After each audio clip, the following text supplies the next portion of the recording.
आज मी मेथीचे धपाटे कसं बनवायचं ते दाखवणार आहे। चला तर मग रेसिपीला सुरुवात करूया। पहिले आपण धपाट्यांसाठी लागणारं वाटण बनवून घेऊया। तर इथे मी एक मिक्सरचा जार घेतले आहे। यामध्ये मूठभर कोथिंबीर घालूया, 5 ते 6 हिरव्या मिरच्या, लसूण पाकळ्या घालूया। जास्तीत जास्त लसणाचा यामध्ये वापर करायचा आहे। आता यामध्ये 1 चमचा जिरे घालूयात। आता हे मिक्सरवरती आपण याचं पेस्ट बनवून घेऊयात। आता आपण धपाट्यासाठी पीठ मळून घेऊयात। इथे मी एक परात घेतली आहे। यामध्ये 2 कप बारीक चिरलेली मेथी घेऊयात। आपण जे वाटण बनवलेलं आहे ते यामध्ये घालूयात। हिरव्या मिरच्यांऐवजी लाल तिखट वापरलं तरीही चालेल।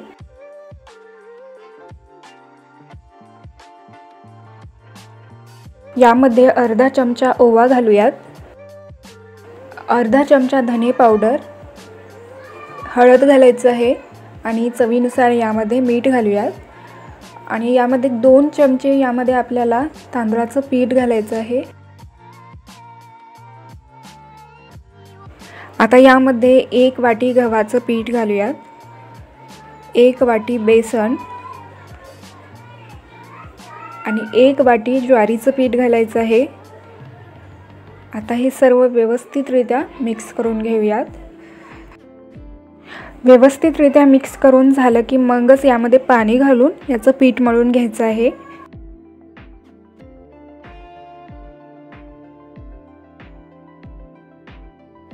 तर इथे हे सर्व व्यवस्थित असं मिक्स करून झालेलं आहे। आता यामध्ये थोडं थोडं करून पाणी घालूयात आणि घट्टसर असं याचं पीठ मळून घेऊयात। पाऊण कप पाणी टाकून इथे मी हे पीठ मळून घेतलेले आहे।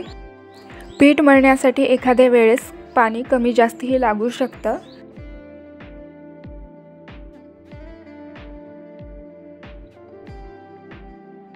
तर इथे हे घट्टसर असं पीठ मळून घेतलेले आहे। चपातीला जसे आपण पीठ मळतो त्यापेक्षाही थोडंसं घट्ट असं आपल्याला हे धपाट्यासाठी पीठ मळून घ्यायचं आहे। तर यावरती 1 चमचाभर तेल घालूयात आणि परत एकदा आपण हे पीठ चांगलं असं मळून घेऊयात।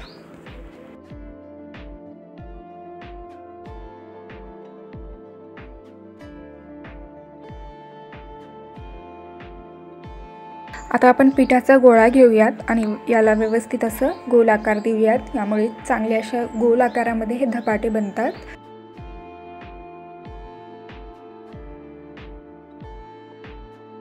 आता हे गोळा पोळपाटावरती ठेवून व्यवस्थितरित्या आपण लाटून घेऊयात।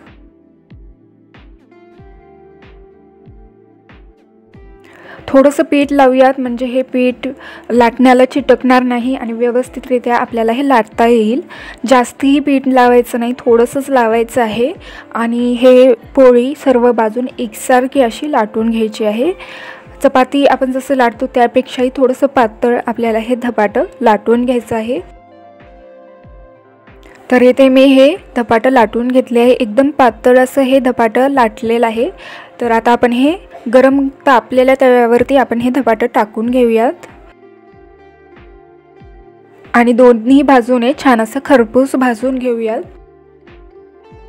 अशा प्रकारे दाबून दाबून आपण हे धपाटं भाजून घेऊयात म्हणजे एकसारखे हे धपाटं चांगलं असं भाजून होईल। तर इथली हे एक बाजू भाजली गेलेली आहे। तर आता यावरती 1 चमचाभर आपण तेल व्यवस्थितरित्या सर्व बाजूने लावून घेऊयात। तेल हे ऑप्शनल आहे, नाही लावलं तरीही चालेल।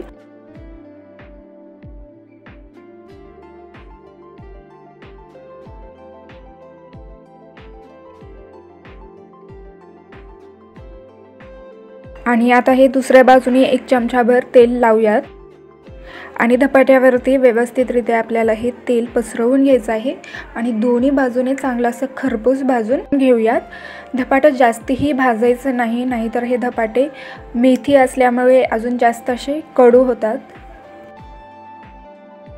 तर इथे हे धपाटं दोन्ही बाजूने छान असं भाजलं गेलेलं आहे। आता आपण हे एका प्लेटमध्ये काढून घेऊयात। याच प्रोसेसने आपण बाकीचेही धपाटे बनवून भाजून घेऊयात।